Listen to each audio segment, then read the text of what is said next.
José Luis Gómez Palomares es ginecólogo de la Clínica FIMadrid, también lleva muchos años, 17 años trabajando, y a Jorge Cuadros, que es biólogo, es el jefe de laboratorio, y nos van a presentar una charla interactiva acerca de temas actuales de reproducción, médico, de laboratorio, y bueno, creo que nos quieren sorprender.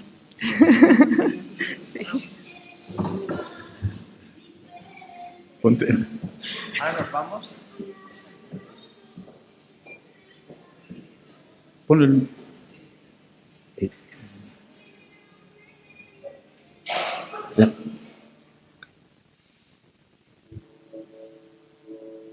Hola, ¿se oye? ¿Se oye? Mejor que antes, que era un poco desastre.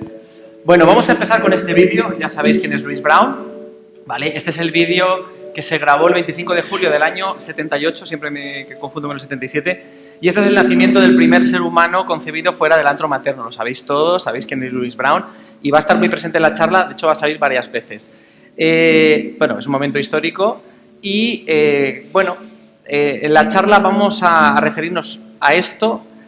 Yo siempre me gusta hablar de Louise Brown como la primera mujer, la primera persona concebida por fecundación in vitro, pero la primera persona concebida por fecundación in vitro que luego se ha reproducido sola también.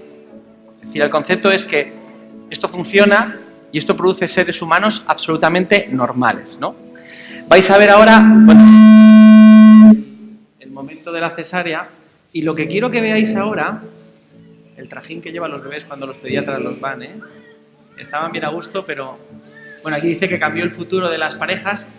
Este es Steve Cook, es el cirujano que hizo la cesárea, que hizo la laparoscopia para la recuperación neumocitaria y la transferencia del embrión. Y ahora lo que vais a ver después es quizás la esencia de toda la charla, y que con esa imagen quiero que os quedéis con ese tío de los pelos largos. Es el embriólogo, ¿vale? No conozco que yo sepa una especialidad clínica donde tenga que estar tan relacionado el ginecólogo con el embriólogo. Ahí lo tenéis. Va a ser un poco la esencia de nuestra charla. Por eso hemos puesto, que nos ha ido muy bien, la canción Juntos de Paloma San Basilio, Un día entre dos. Entonces, lo que queremos transmitiros es que probablemente el éxito de un centro de reproducción asistida esté el 60% en el laboratorio y quizás los clínicos un poco menos, ¿no? Es verdad que si nosotros, ellos no pueden tener ovocitos porque no pueden hacer una función, no pueden transferir, pero el éxito está probablemente en el laboratorio. Es lo que os queremos transmitir hoy. Vamos a hablar de muchas cosas, vamos a hablar de, ahora os lo contará Jorge, de muchas cosas, pero quizás la esencia de esta charla es que tiene que haber una sintonía total entre el embriólogo y el... Nosotros hemos llegado hasta dormir juntos ya. O sea, quiero decir, lo hemos practicado. Dormir solo, ¿vale? En algún congreso. Efectivamente, en las dos charlas anteriores, los ponentes os han brindado una información de gran utilidad para el trabajo cotidiano. El doctor Gómez y yo pensamos que para nuestra charla interactiva podía ser interesante contaros algunos hitos de la reproducción humana asistida.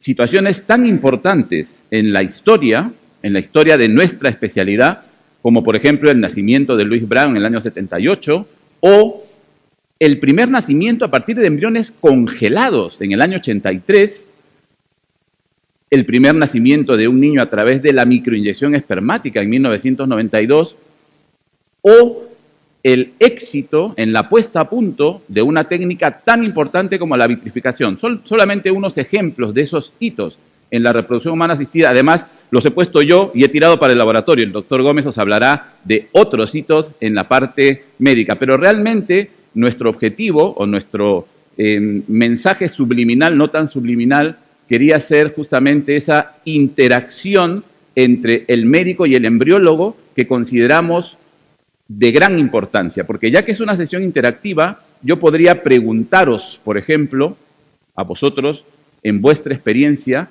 ¿qué idea tenéis de la importancia de esa relación entre el ginecólogo y el embriólogo clínico? Yo podría deciros que lo considero muy importante, no solo a nivel profesional, que ya lo es, sino inclusive a nivel personal. Trabajamos codo a codo, día a día. Y si tenemos una buena relación personal, además de la relación profesional que es intrínseca, seguramente que nos irá mucho mejor. Bueno, vamos a ir contando, vamos a contar historias, historietas, storytelling. Vamos a contar, en vez de contaros aquí rollos de reproducción asistida, rollos de estimulación hormonal, protocolos, etcétera, vamos a ir a ver si se os quedan 4 conceptos básicos que yo creo que os van a servir para siempre. Hitos, ¿no? 22 de mayo de 1950, esto no te lo he dicho en la charla, hace 69 años. El 22 de mayo es Santa Quiteria, la patrona de mi pueblo. Entonces, no es de extrañar que el 22 de mayo de 1950 siguiente, una compañía llamada Serono registra por primera vez en la historia una gonadotropina para poder ser usada en humanos. El Pergonal 25, ¿vale? Para mí esto es un hito. Hemos podido tener una gonadotropina que podía estimular los ovarios. Siguiente. ¿De dónde se extraía? Del pipí de mujeres menopáusicas. Del pipí de mujeres menopáusicas con probabilidad de embarazo baja. Porque si contiene HCG puede contaminar la muestra y destrozar la purificación de eso, ¿no? Estadísticamente, no sé si hay ensayos clínicos, pero probablemente la probabilidad de embarazo de las monjas es menor que la población general, entonces se eligió esta población. El Vaticano incluso estuvo de acuerdo con Serono, es italiana la compañía, un país que actualmente, Elisabetta lo sabe mucho, no está en la vanguardia en cuanto a la difusión social de las técnicas de reproducción asistida, ¿no? Bueno, se extrae así y se sigue extrayendo de la orina de mujeres menopáusicas las menotropinas, ¿no? El Menopur, el Mediofer, por ejemplo, sin decir marcas. Siguiente diapositiva. Esto ha supuesto, y por lo que dicen los libros, el método de purificación de la gonadotropina de la orina es bastante sencillo. De hecho, Serono ha llegado a crecer tanto que fue vendida, la compañía Serono, en el 65% de sus acciones se vendieron en el 2006 por 12.900 millones de dólares. O sea, increíble lo que todo esto del pipí ha generado. Siguiente diapositiva. Bueno, estamos hablando de gonadotropinas y para qué sirven las gonadotropinas. Siguiente diapositiva. ¿Veis esa curva? ¿Veis todo este follón? Pues pasad de todo ese follón, no sirve absolutamente para probablemente poco, excepto que quiero que tengáis la atención en el siguiente punto que viene, en eso. ¿Vale? Pasad de la ovulación, de la LH, del pico, de la progesterona se eleva. Esta curva, yo siempre digo cuando explico el ciclo ovárico que esto no sirve para casi nada. Pero fijaos en esa montañita de ahí, en el feedback negativo ovárico hipofisario. Cuando baja la regla, el nivel de estradiol está bajo, ¿verdad? Se produce un feedback negativo, como esto está bajo, esto sube. Cuando empieza a crecer el estradiol porque se empieza a reclutar el folículo, esto baja. Esto es con lo que nos ganamos la vida. Y esto es el principal secreto por el cual los mamíferos humanos solo tienen un folículo. Luego estará la adnimina, estará la activina, estarán las inmunoglobulinas, ¿cómo se dice? Los factores, 1000 cosas más, ¿vale? El Esperov lo dice todo, pero el principal secreto es esa disminución de la FSH hace que solamente el folículo que tiene más carga de receptores, que ha ido creciendo, sea el que tire para adelante. Con lo cual, si yo esto me lo salto porque estoy administrando de forma exógena gonadotropinas, voy a evitar ese reclutamiento monofolicular y voy a tener más ciclos. Así de fácil, es muy sencillo. Si yo quiero tener pocos folículos, pongo poca gonadotropina. Si yo quiero tener más folículos, pongo más gonadotropina. Aún hoy no nos ponemos de acuerdo en qué mujeres necesitan un tipo, otro tipo. Se estudian incluso los polimorfismos del receptor de la FSH para ver si la gonadotropina en determinadas pacientes más adecuada es una urinaria o una recombinante, 1000 cosas. Pero el concepto es que a partir de ahora no vais a olvidar nunca esto. ¿Vale? Este es el secreto del reclutamiento en el humano. ¿Okay? Siguiente. Otro hito. Este creo que era tuyo, 1977, hace 42. No. Sí, no, este es mío. El otro hito, ¿vale? Monjas sacan los cubos del convento y viene el señor, se lo saca y luego compite en la Copa América, porque Serono llegó a competir, no sé si sigue, Mer compitiendo en la Copa América. 1977, ¿vale? Estamos hablando de hace, hemos dicho 42 años aquí. 42 años, no hace tanto, ¿eh? Vale. El doctor Hernández, que está al fondo, conoció... Lute, ¿dónde estás? Ahí. ¿Conociste a Rosalind Yalow? Rosalind Yalow es maravillosa. Rosalind Yalow, o sea, combinando técnicas de inmunología, matemática, bioquímica, no podíamos medir las hormonas peptídicas, no teníamos manera. Y esta señora viene y te dice, ¿os suena el radioinmunoensayo, los RIAs? Que decimos, se ha hecho un RIA, ¿no? Esto se lo debemos a esta señora. El premio Nobel del año 77 fue para estas tres personas, Rosalind Yalow, que fue la que desarrolló el radioinmunoensayo para medir las hormonas peptídicas. El premio se lo dieron la mitad a ella, fijaos la importancia, y la mitad a estos dos, que son muy importantes también. Creo que fueron 12 millones de pesetas de la época, ¿vale? La otra mitad del premio se lo dan a estos dos señores, a Guillemin y Shally, que competían, como lo del SIDA, ¿no? A ver quién descubre el virus del SIDA. Estos estaban compitiendo para ver quién descubría primero qué hormonas hipotalámicas regulan la hipófisis, porque sí se sabía que si una persona le quitaba la hipófisis, se producía una menorrea, una menopausia. Eso lo sabíamos, que había algo, no la hipófisis, incluso el hipotálamo, ¿no? Lesiones superiores, pero nadie había dicho qué era esa sustancia. Y ellos descubrieron los péptidos hipotalámicos. Ella es muy importante, pero estos dos personajes, Shally es como más famoso, no sé por qué, americano, los dos trabajaban en América, creo, ¿no? Lute los dos, Benjamin también, o este es francés, Guillemin, ¿no? Bueno, ellos descubren esto, les dan el premio Nobel, porque descubren que tú puedes controlar el eje hipotalámico, hipofisario, gonadal en un punto en concreto, ¿vale? Esto es histórico. Cuando le dan a alguien un Nobel, piensa que a lo mejor se lo han dado por algo, ¿vale? El de literatura vamos a dejarlo aparte porque ya hemos visto que hay historias, pero estos se lo han dado por algo. Cáncer de próstata, endometriosis, cáncer de ovario, cáncer de mama. Tenemos un lugar donde podemos controlar en un solo punto la producción hormonal de las gónadas de esa persona y controlar y poder tener una terapia para determinados cánceres, ¿no? Entonces, es muy importante. Siguiente diapositiva. De hecho, ellos descubrieron el decapéptido, ¿no? Lo tenéis arriba, la GnRH. Es un péptido de 10 aminoácidos, decapéptido, y a partir de ahí, muy pronto, la industria, con modificaciones pequeñas de ese decapéptido, solamente modificando un aminoácido en la posición 6, podíamos conseguir hormonas que bloqueaban ese eje hipotálamo hipofisario de una forma más prolongada que de forma natural, ¿vale? Porque administrábamos grandes dosis y ese señor que tenía un cáncer de próstata podíamos tener una diana terapéutica. Siguiente diapositiva. De tal forma que estos compuestos producían lo que todos conocéis como la desensibilización hipofisaria. Esto es la hipófisis. Yo administro, mira, en la U es la GnRH natural y el 0 es el agonista de la GnRH. Yo administro el agonista, se produce una liberación de lo que hay dentro, FSH y LH, el flare-up, y fijaos cómo se queda la célula. Esta imagen quiero que la tengáis porque luego vamos a retomarla. La célula se queda pelada de receptores en el exterior. Los receptores, el complejo receptor con el ligando, se internaliza y tarda un tiempo en hacer efecto y tarda un tiempo en irse, pero la célula hipofisaria la tenemos pelada, no podemos hacer nada con ella. ¿Qué es lo que buscamos? Es bloquear la hipófisis, porque cuando se empezó a desarrollar la fecundación in vitro, en esta época, incluso antes de que se desarrollaran estos compuestos, los que sois pioneros en esto y usabais las estimulaciones ováricas, uno de los peligros era la ovulación precoz. Es decir, el feedback negativo, en el ser humano hay varios feedback positivos. Yo decía que solo hay uno, hay más. Es decir, el eje hipotálamo hipofisario actúa como un feedback negativo hasta cierto punto, porque si no, no se ovularía nunca, ¿no? Entonces, llega un momento en que te ovula la señora y gracias a estos compuestos pues podías hacer controles ecográficos, estimular con el pergonal y tener una garantía de que encontrabas folículos después en la punción ovárica, ¿no? Siguiente. Este es el siguiente hito. Le estáis tomando el tiempo, creo que he hablado mucho ya, ¿no? Sí, 13 minutos llevo que lo estoy viendo. 1978. Louise Brown va a ser un tema recurrente en esta charla.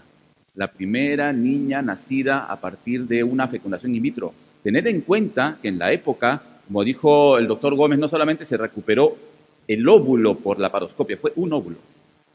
Un embrión que se consiguió llevar hasta día 3 y que dio lugar a este embarazo. Son estos dos caballeros, antes no se les veía bien porque estaban disfrazados de quirófano, el doctor Patrick Steptoe a la izquierda y el doctor Robert Edwards a la derecha. Son los artífices de este milagro que es el que nos tiene aquí hoy. En una foto más reciente, el doctor Edwards falleció el año 2000, hace poco, hace 3 años, sí. En esta imagen con Louise Brown. Louise Brown, ya adulta, ya madre. Y este hito ha sido realmente importante, ha sido tan importante que permitió la concesión del Premio Nobel de Medicina del año 2010 al doctor Robert Edwards. Por problemas de salud no pudo asistir a la entrega del premio, lo recibió su esposa. Excepto había muerto ya, que desgraciadamente, bueno, son las normas, el Premio Nobel solamente se da a personas vivas.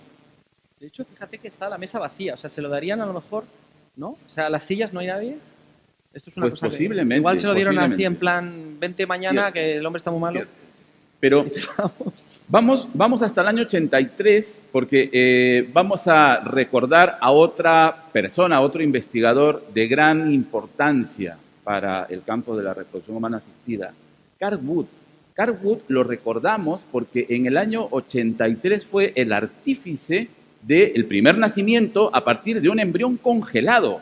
Fijaos, situaros en la época, un embrión congelado, el primer nacimiento, pero también hay que reconocerle que inclusive Carl Wood, australiano, en Monash, fue el que consiguió antes que Steptoe y Edwards una prueba de embarazo positiva en una fecundación in vitro. La consiguió antes, pero fue una prueba positiva, no fue un embarazo clínico, y por lo tanto no se le recuerda por esa hazaña, se recuerda a Steptoe y Edwards, pero... Lo consigue, pero se te malogra. Pero tuvo éxito con... 12.000 euros a la... O sea, realmente ahora para nosotros la congelación de embriones es rutina, es la vida diaria, pero situados en la época. Carl Wood. Vamos, que es 36 años, hemos dicho. Es decir, la persona viva que tiene más años que está congelada son 36. Es decir, que estamos un poco viviendo, entre comillas, momentos históricos, ¿no? La vitrificación tiene hace 10 minutos, ¿no? Siguiente diapositiva. El 2001, hace 18 años. Este es otro hito. Ahora yo retomo un poco la fisiología del eje hipotálamo hipofisario. Os he dicho que los agonistas eran fáciles de crear, ¿vale? Pero los agonistas tienen ese proceso de sensibilización hipofisaria, que yo te lo has cargado. Yo siempre les digo a los que vienen del máster, es como si para evitar que haya una ovulación precoz, en los agonistas lo que haces es coger el coche y quemar todo el combustible. Te has quedado el coche sin nada dentro. Pero existe otra manera, que es los antagonistas, ¿no? Esto tardaron mucho más. Los antagonistas que tenemos son Ganidelix, ¿vale? Y Cetrorelix, ¿no? Son de MSD y de Merck. Estos dos compuestos tardaron muchísimo. Fijaos todo el desbarajuste del decapéptido que hubo que hacer para conseguir antagonistas, ¿eh? Son cambios de 6 y 5 aminoácidos en la cadena del decapéptido. Costaba mucho porque producía liberación de histamina, producían shock anafiláctico. Los antagonistas de primera y segunda generación producían muchos efectos secundarios. Incluso hoy los de tercera, vuestras pacientes veréis que se refieren que me pica, etcétera, etcétera, etcétera. Pero esto es otro hito histórico que parece una tontería, pero esto ha permitido pues uno de los mayores avances en la historia de la medicina de la reproducción, que es poder hacer lo que has dicho tú de la inducción de la ovulación con el agonista después. Siguiente diapositiva. Antes habéis visto cómo si yo uno el agonista, esto se me queda pelado, ¿vale? El coche lleno de gasolina lo vacío. En cambio, con el antagonista lo que se produce es el bloqueo del receptor, la X es el antagonista y ahí está. Dentro, esto no es el núcleo, esto es una organela con FSH y LH. Dentro tengo todo disponible, está ahí. Lo puedo utilizar a lo mejor, que ahora lo veréis, ¿vale? Es decir, los antagonistas han permitido, siguiente diapositiva, ¿veis la diferencia? Esto es el efecto del agonista y esto es el antagonista. Yo puedo estimular a una señora y si tengo miedo que ovule, decirle, ponte el antagonista, ¿vale? Siguiente diapositiva. Y después de todo eso, yo necesito que la persona ovule, ¿vale? Y necesito algo más. Hemos hablado de FSH para que crezcan los folículos que yo quiero. Quiero hacer una in vitro, pues pongo bastante más FSH. ¿Cuál es el tope?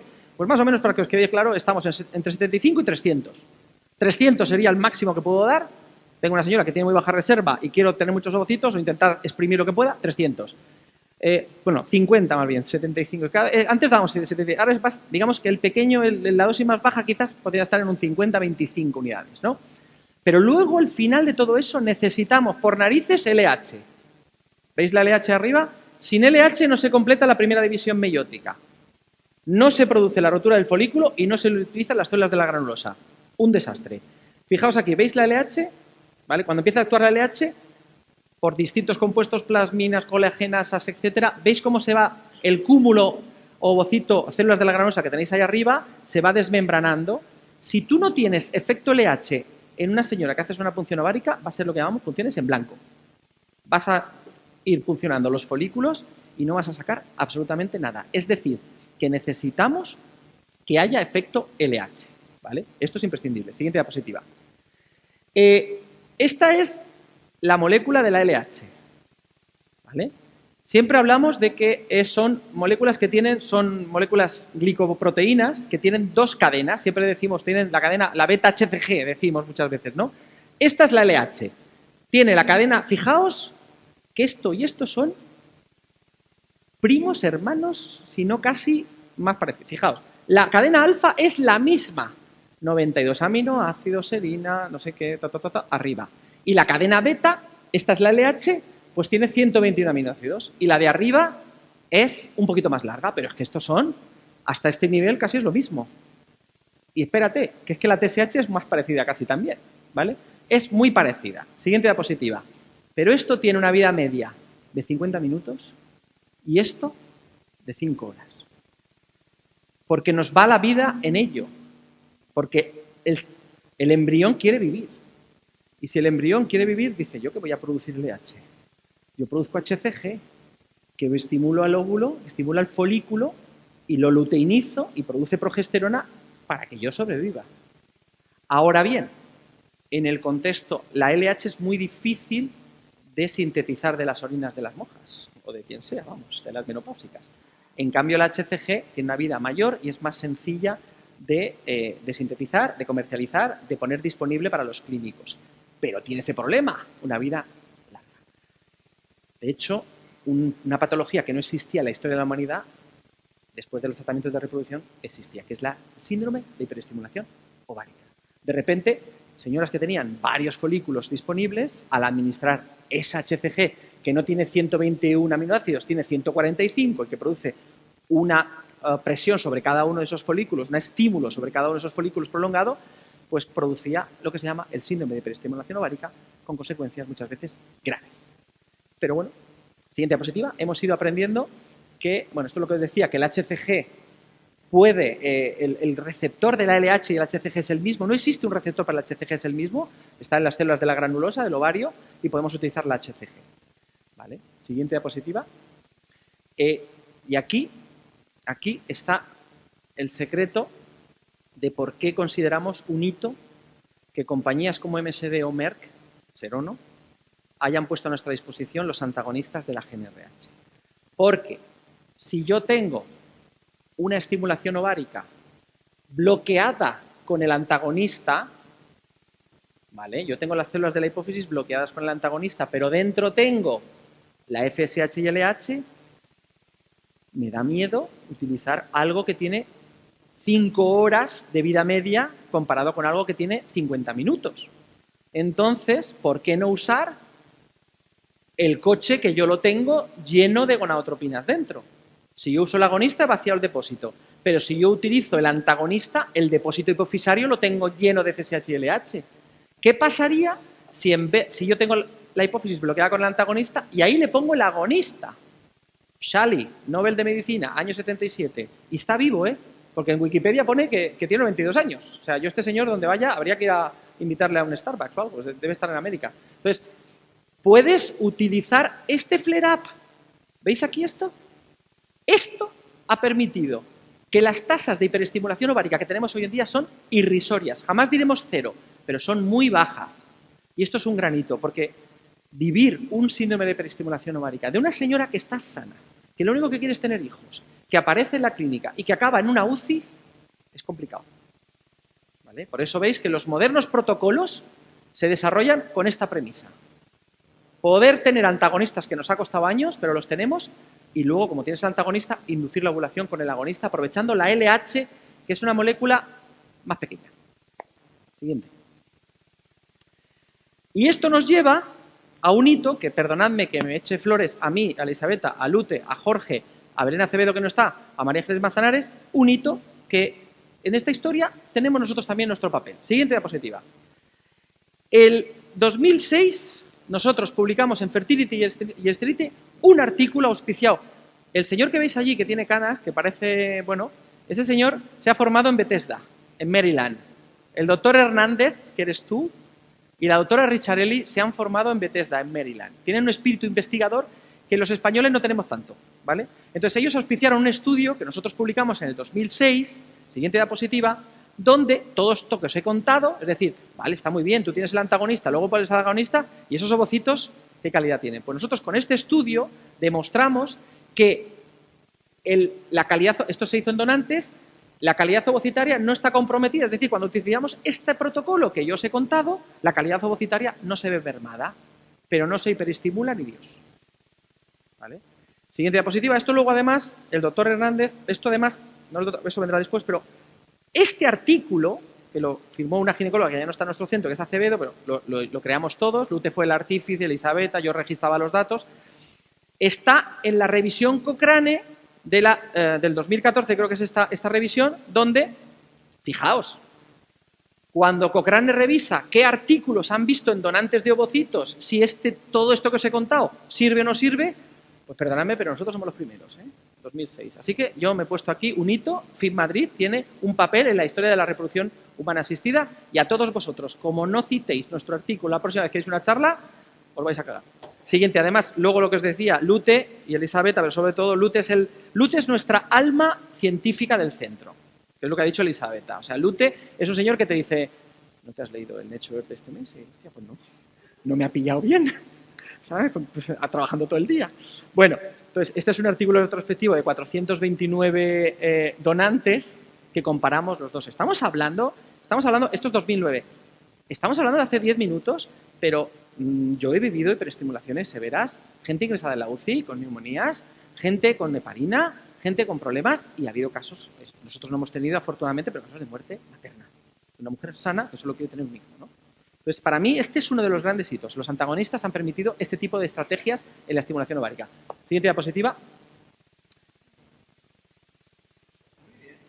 Pues vamos a retroceder un poco a 1992.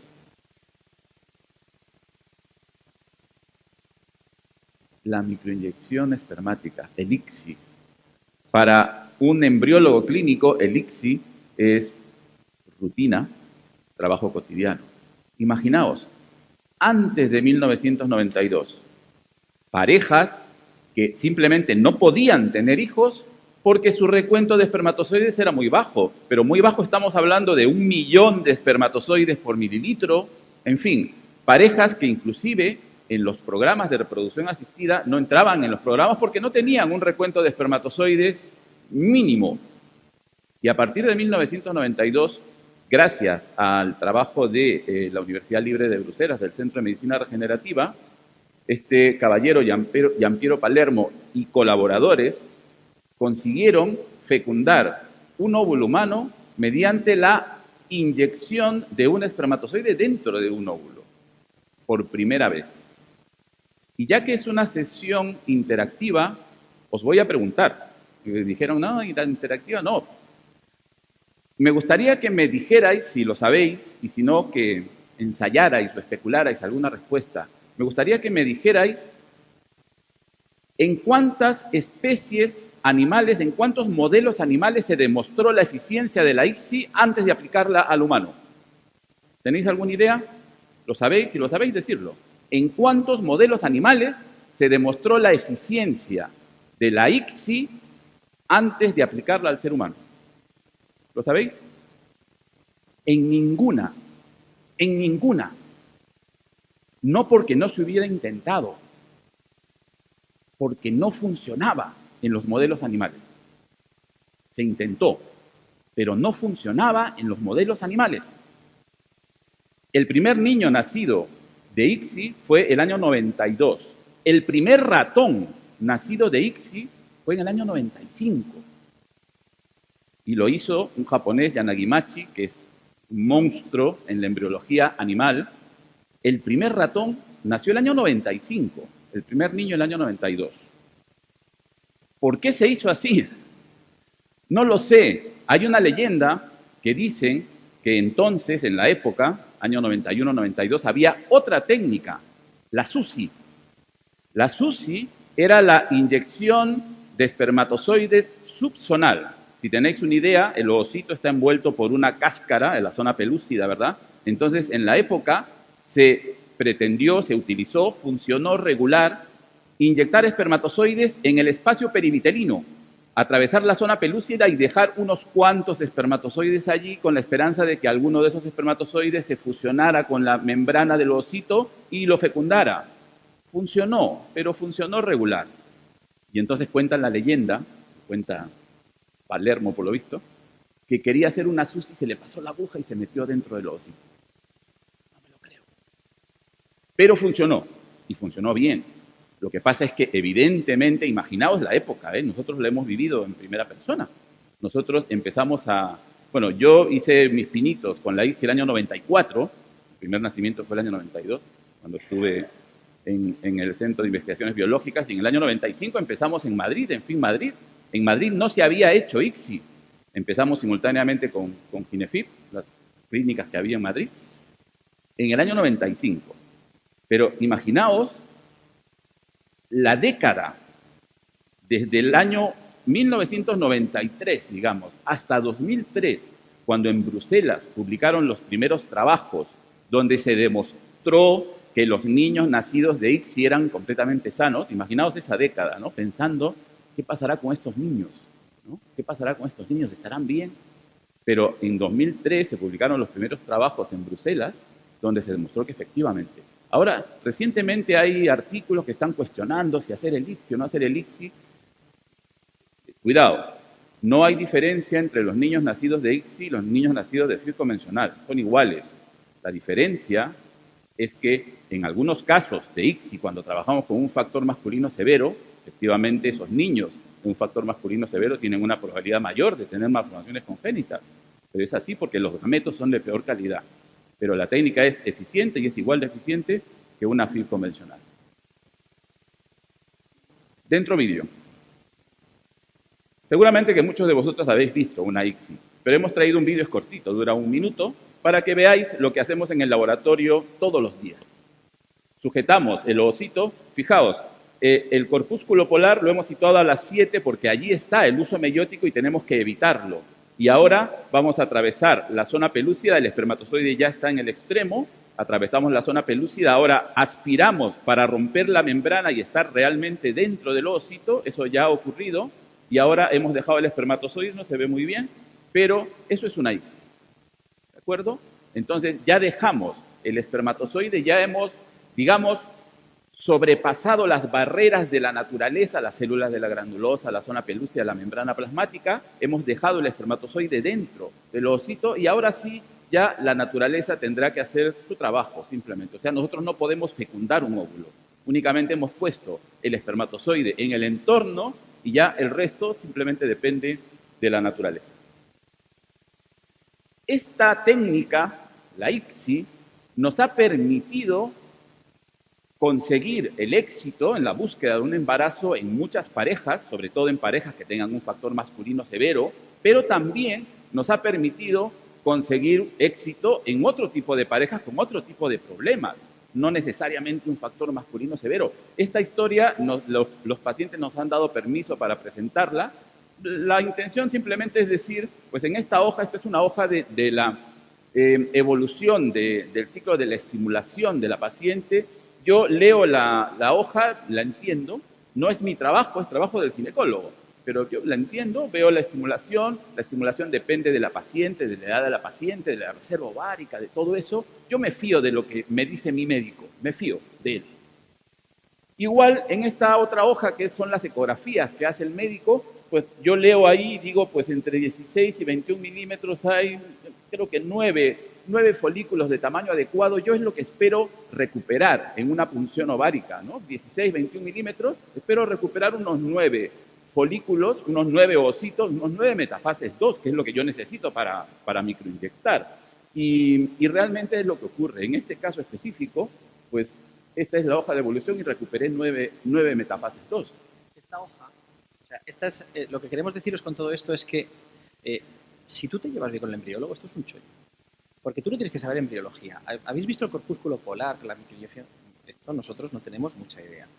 Igual que ellos tampoco tienen mucha idea de estimulación ovárica, ¿vale? Entonces, él, cuando ve la hoja anterior, la estimulación, pues bueno, se fía de lo que voy haciendo. Igual que yo, cuando veo esta hoja, pues hombre, yo aquí veo, estos son los ovocitos que se microinyectaron, se recuperaron 9, los que fecundaron y cómo han evolucionado, ¿vale? Y estos son los embriones. Todos los días, cuando entro al laboratorio, el embriólogo me va diciendo lo que va viendo allí. Me tengo que fiar de él, ellos son los especialistas, ¿no? Con lo cual, se complementa especialmente bien la cosa, porque uno tiene el conocimiento de un área, otro otra, y esa simbiosis hace pues, que hagamos estos milagros que hacemos, ¿vale? La paciente nos ha dado permiso porque soy yo y es mi mujer que hicimos una in vitro y este es el ciclo que hice hace 13 años y Jorge nació pues en el 2007. Siguiente diapositiva. 2000, hace 19. Este lo contabas tú o yo, Handyside. Vale. Otro hito. Hace 19 años se publica este artículo, Handyside. ¿Vale? Es el primer artículo donde se utiliza el diagnóstico genético preimplantacional para un uso clínico en humanos. ¿Vale? Parejas que tenían enfermedades ligadas a X.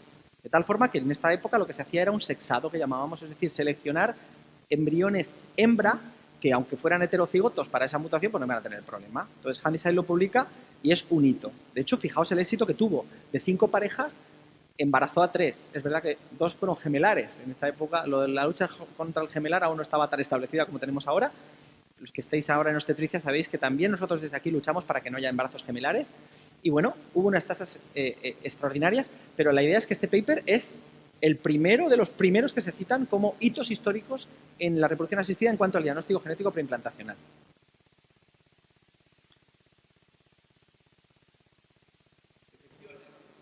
El diagnóstico genético preimplantacional en la reproducción humana asistida actualmente también se ha convertido en una técnica prácticamente de rutina, porque nos permite resolver muchos problemas que hace muy pocos años no estaba a nuestro alcance resolver. Actualmente ya he utilizado la terminología moderna, digamos, actual. Se habla más de test genéticos de preimplantación y con estas, las siglas están en inglés y creo que es conveniente mantenerlas así porque si no nos liamos. PGTA, diagnóstico, test genético de aneuploidías, PGTM de enfermedades monogénicas y el PGTSR de reestructuraciones cromosómicas. ¿De acuerdo? Esto es ahora pues el pan de cada día.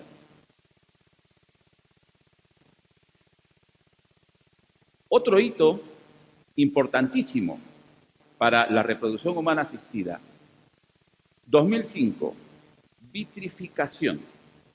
Y vamos a volver a interactuar. Si yo os preguntara si sabéis si efectivamente la vitrificación es una técnica moderna, probablemente pensaríais que sí, que es una técnica, pues fijaos, estamos hablando de 2005. Y tengo que deciros que efectivamente 2005 es una fecha histórica para la reproducción humana asistida porque es el momento en el que Kuwayama pone a punto la técnica de la vitrificación. Pone a punto la técnica de la vitrificación. No es una técnica moderna. En la primera diapositiva de los hitos no lo veríais porque estaba muy pequeñito, pero la primera flecha era 1937. Primeros intentos de vitrificación, 1937.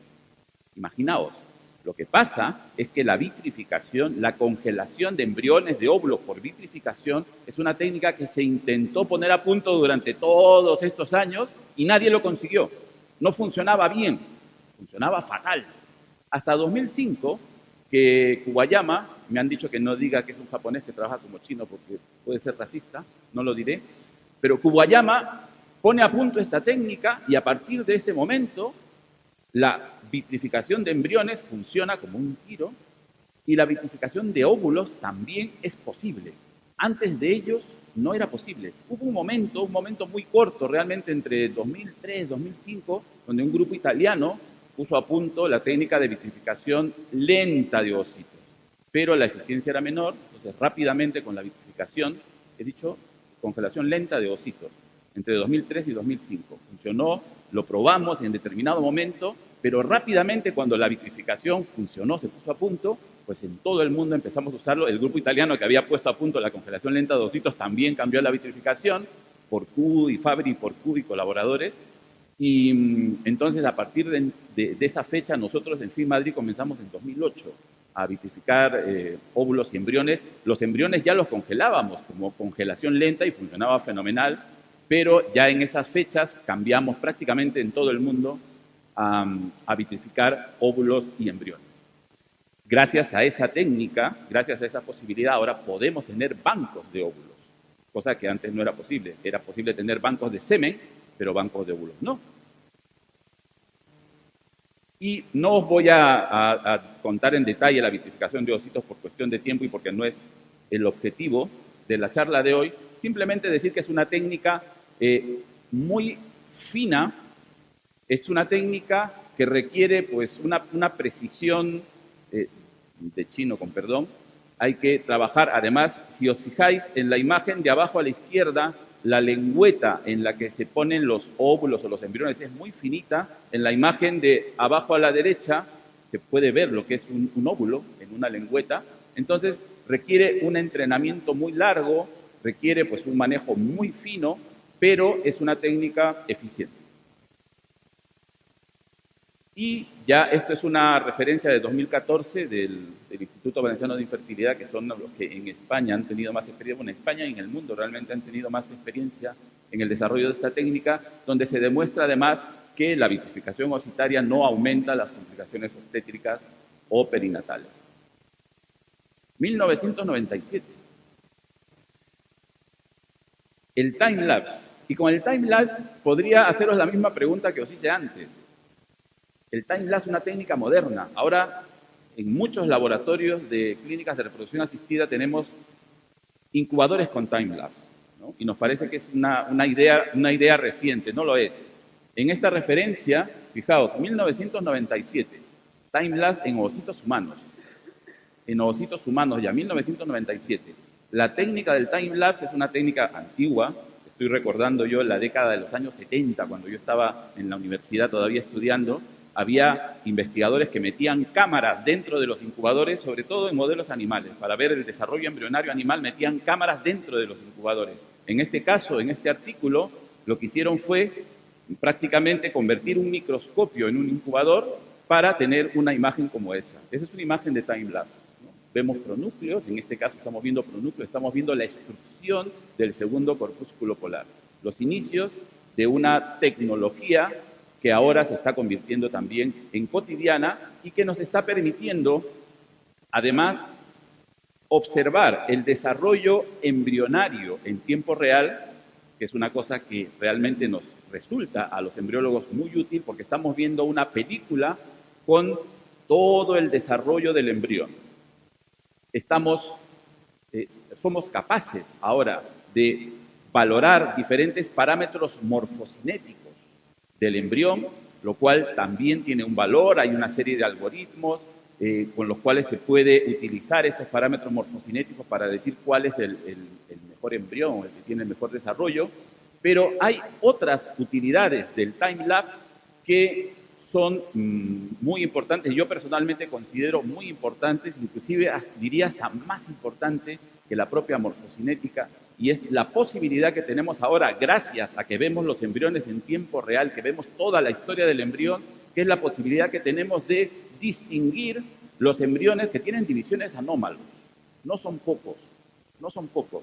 Los embriones que tienen divisiones anómalas tienen peor resultado. En el Congreso de ACIVIR reciente presentamos un póster donde mostrábamos nuestros resultados de la evolución de estos embriones con divisiones anómalas.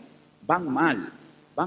Entonces, si ahora, gracias al time-lapse, somos capaces de evitar la transferencia y o la congelación de los embriones que tienen divisiones anómalas, estamos ganando mucho. Estoy convencido de que con el tiempo, con las estadísticas que podamos hacer en el futuro, cuando tengamos muchos casos de estos, realmente tendremos que notar en nuestros embarazos, tanto en fresco como en congelación, tendremos que notar este efecto del time-lapse. Es decir, estamos evitando transferir y congelar embriones cuya probabilidad de generar un embarazo a término es prácticamente nula. Y finalmente, pues es eso, ese es el objetivo, ¿no? Seleccionar los mejores embriones para transferir y congelar. Dentro vídeo.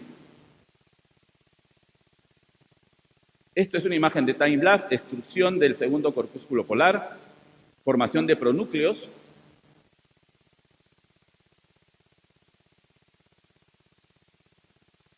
Estamos viendo en tiempo real el desarrollo de un embrión. División a 2 células, muy simétrica. Tengo permiso de la paciente también para mostraros ese vídeo. Segundo ciclo celular, las divisiones perfectas.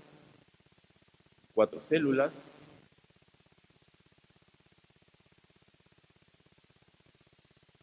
Aquí es guapo. 8 células.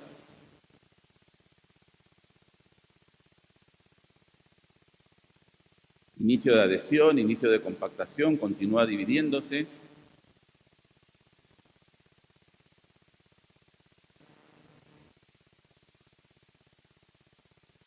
Ahora se va a empezar a formar en esta zona de la derecha lo que sería la mórula compactada. Quedan un par de células excluidas a la izquierda. Ahora va a empezar la cavitación. Está formando un blastocisto, la masa celular interna muy definida, el trofectodermo bien dividido.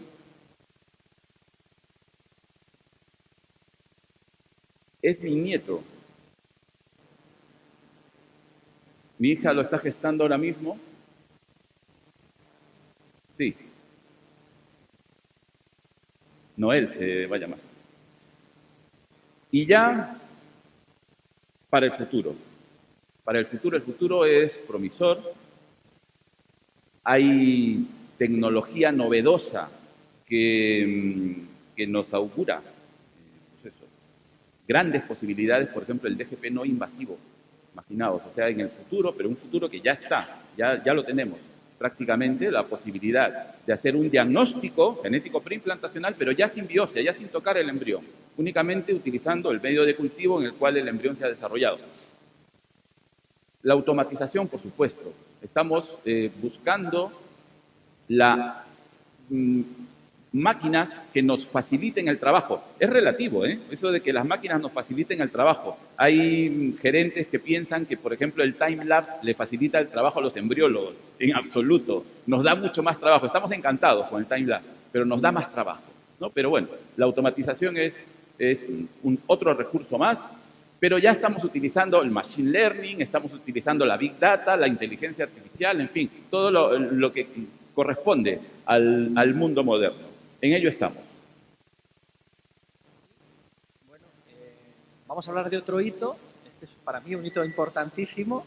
Esto es un tuit que mandamos en la Junta Directiva, bueno, en la Sociedad Española de Fertilidad todos los años se hace un workshop sobre el registro, sobre los datos que ha habido del registro, lo que se ha registrado, ¿no? Entonces, en este tuit, nosotros tuiteamos, dentro de las imágenes que se pusieron en el workshop, pues la carta que envió Edwards a la madre de Louise Brown para decirle que estaba embarazada. Siguiente. Que es esta carta, ¿no? O sea, para que veáis hasta qué punto el embriólogo clínico está ligado a la paciente, habla con ella, etcétera, donde le dice, enhorabuena, estás embarazada, y le dice, si usted tiene cualquier duda, pues puede hablar, antes de hablar con el doctor Steptoe, puede hablar con el laboratorio o el número de mi casa, ¿sabes? Si usted quiere, yo le doy el número y hablamos. Estamos haciendo historia, ¿no? Esta carta se publicó. Esta Louise Brown, la tenéis aquí. Louise Brown tiene esa cuenta que si queréis seguirla, ya os hemos dicho que va a estar muy presente, y Louise Brown está ahí. Pero uno de los momentos históricos de mi vida es ver, siguiente, que nos retuitea. O sea, el año pasado, en octubre, el 18, Louise Brown retuiteó un tuit de la Sociedad Española de Fertilidad. Yo ya no puedo llegar más de gozo, ¿no? Entonces, ya está. Siguiente. Ella ha publicado un libro, Mi vida como... le llaman, a mí me gusta el término test tube, ¿no? Niño probeta. Eso a mí no me gusta, pero bueno, ella es mi vida como la primera persona que fue concebida fuera del antro materno. Siguiente diapositiva.